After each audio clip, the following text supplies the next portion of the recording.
Hace aproximadamente un año publiqué el análisis de PowerRead, una empresa estadounidense que se dedicaba a la adquisición de terrenos y de infraestructuras para después alquilarlos a operadores de cannabis.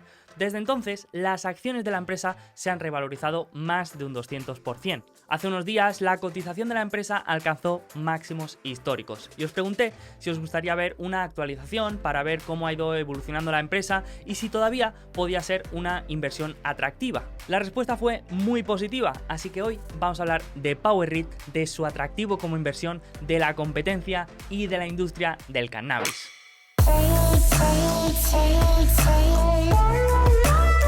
Antes de empezar, recuerda como siempre que si quieres estar al día de las empresas que sigues y que llevas en cartera, lo tienes más fácil que nunca, porque con la app Quarter podrás hacerlo como si escucharas un podcast. En la app encontrarás los audios, las transcripciones y las presentaciones de resultados de cualquier empresa en los más de 15 mercados disponibles a día de hoy. Esta semana puedes enterarte de cómo está el sector bancario y de servicios financieros porque tienes las presentaciones de empresas como Goldman Sachs, JP Morgan, Bank of America, BlackRock y Morgan Stanley. Todo 100% gratuito y disponible en la Apple Store y en Google Play.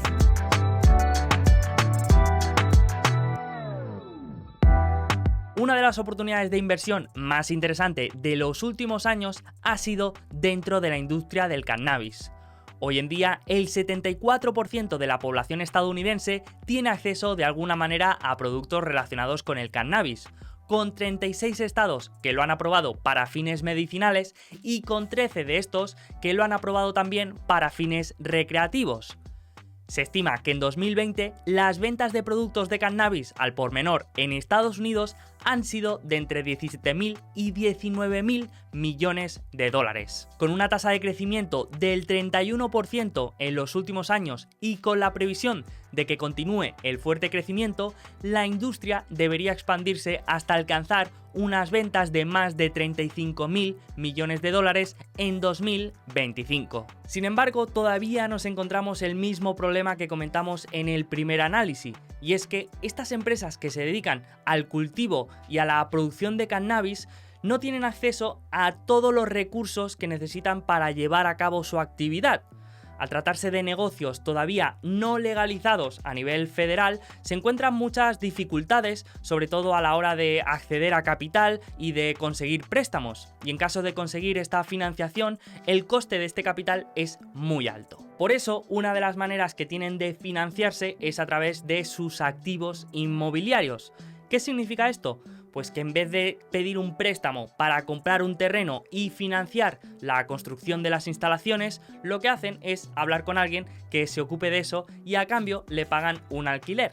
Aquí es donde aparecía PowerRead, que asumía el coste de compra del terreno y de construcción de las instalaciones, que podían ser inversiones de entre $500,000 y hasta 20 millones de dólares, y a cambio cobraba un alquiler. Pero lo interesante no era el modelo de negocio en sí, el modelo de negocio era muy clásico. Lo interesante eran las rentabilidades que PowerRead generaba con estos alquileres. Mientras que la rentabilidad normal de un activo inmobiliario como un edificio de oficinas o un edificio residencial ronda el 6 o el 8%, en el caso de PowerRead tenemos unas rentabilidades brutas de entre el 16 y el 19%.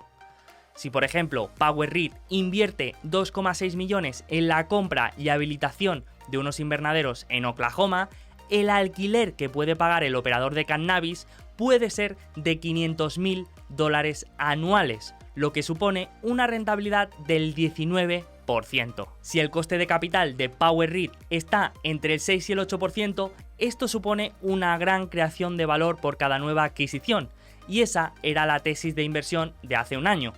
Teníamos una empresa en un mercado en crecimiento, con unas rentabilidades a nivel unitario muy buenas, con, según la directiva, una fuerte demanda por nuevas adquisiciones, con un equipo directivo que poseía más del 20% de las acciones de la empresa, con una gran experiencia en el sector del real estate y cotizando a unos múltiplos muy inferiores a los de los pocos comparables que podíamos encontrar. Desde entonces, PowerRead ha completado 12 adquisiciones más y ha pasado de un flujo de caja operativo trimestral de $0,35 por acción a $0,90 por acción, consiguiendo así un FFO anualizado de $3,60 por acción.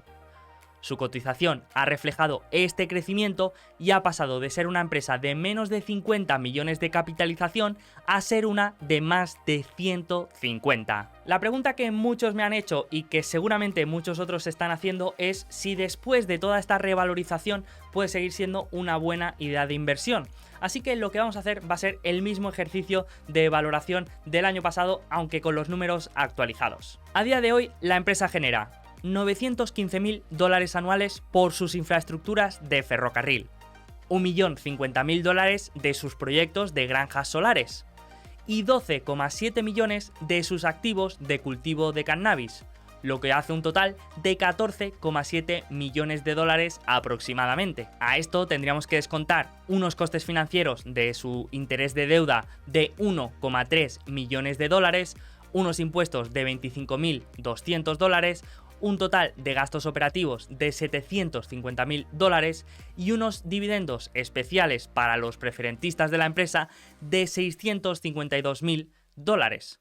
Esto nos deja un flujo de caja de $11.940.000, que si dividimos por el número de acciones, que a día de hoy son de 3.300.000, nos queda un flujo de caja por acción de $3,60. Por lo tanto, al precio actual, que está alrededor de los $50 por acción, estaríamos pagando un múltiplo de entre el 12 y el 14% de estos flujos de caja.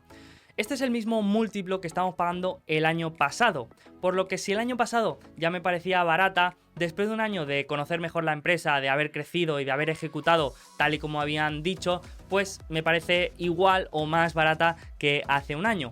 Aunque sí que es verdad que todo esto va a depender de su capacidad de seguir realizando adquisiciones. Según la directiva, la empresa todavía está viendo una fuerte demanda por esta financiación a través de activos inmobiliarios y a día de hoy tienen varios activos en diferentes procesos de negociación por valor de $100 millones. Además, existe la opción de financiar ampliaciones en alguno de sus activos que ya tienen en cartera, por lo que en el corto y medio plazo podemos creer que vamos a seguir viendo ese flujo de caja ir creciendo. La cuestión es cómo va a financiar estas nuevas adquisiciones. A principio de año la empresa realizó una ampliación de capital y consiguió efectivo suficiente para financiar estas últimas adquisiciones que hemos visto. Pero ahora digamos que ha gastado todo ese efectivo y se ha quedado sin pólvora. Podríamos pensar que la empresa va a volver a tener que hacer otra ampliación de capital, diluyendo así a los accionistas que ya estamos invertidos en la empresa. Pero según la directiva esto no va a ser así y la próxima fase de crecimiento se va a financiar por una parte con los flujos de caja que van recibiendo de las inversiones actuales, es decir, autofinanciándose, y por otra parte con una combinación de deuda y acciones preferentes, que en la práctica es más o menos lo mismo. La empresa estima que sobre los siguientes 3 años va a recibir unos $60 millones de los alquileres actuales que podrán destinar a nuevas inversiones. Hay que recordar que los alquileres están estructurados de una manera en la que PowerREIT recupera la inversión inicial en menos de 4 años. Si la empresa, como dice, invierte esos $60 millones a una rentabilidad media de, pongamos, el 15%, estaríamos hablando de unos flujos de caja adicionales de $9 millones. Aún así, con esto solamente podríamos cubrir una parte de todo lo que necesitamos para llegar a los $100 millones que tenía la empresa en fase de negociación. Aquí es donde entra la financiación externa. Según la directiva, para financiar todas estas nuevas adquisiciones van a tener que conseguir $50 millones adicionales a través de deuda y acciones preferentes.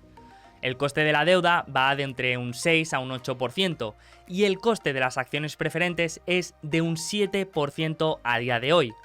Esto significa que si la rentabilidad de cada nueva inversión es de un 15%, estaríamos hablando de un diferencial de entre el 8 y el 10%. Si realizamos un escenario de estimación, podríamos decir que la empresa puede conseguir $25 millones en deuda y 25 millones en acciones preferentes.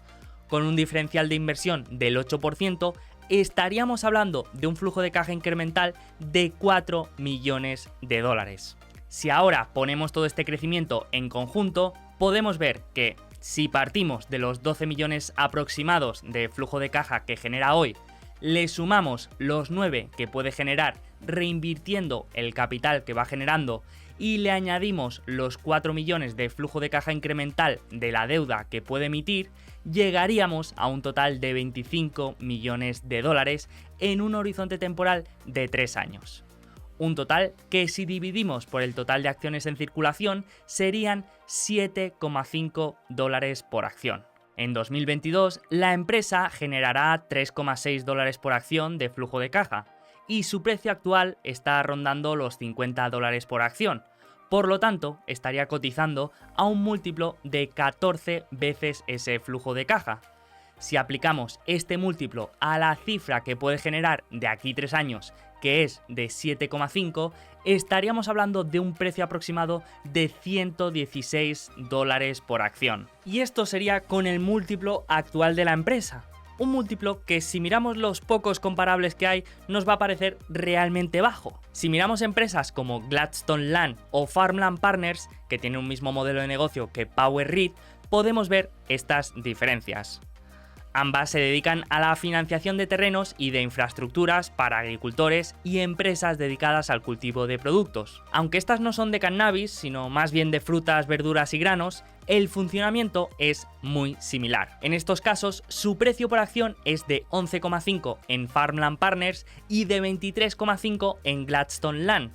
La primera estima generar 0,54 dólares de flujo de caja por acción en 2022 y la segunda 0,72, por lo que estaríamos hablando de un múltiplo de 21,3 veces y de 32,6 veces respectivamente. Si miramos el único comparable directo, que es Innovative Industrial Properties, que estos sí que trabajan con operadores de cannabis, esta diferencia es todavía mayor.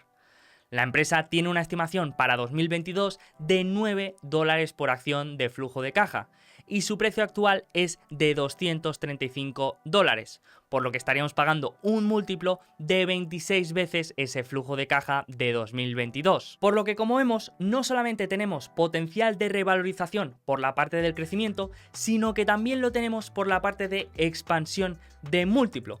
Así que lo que vamos a hacer es un análisis de sensibilidad con estas dos variables para ver el rango de posibles resultados que podemos obtener siempre y cuando se cumplan estas estimaciones que nos da la directiva.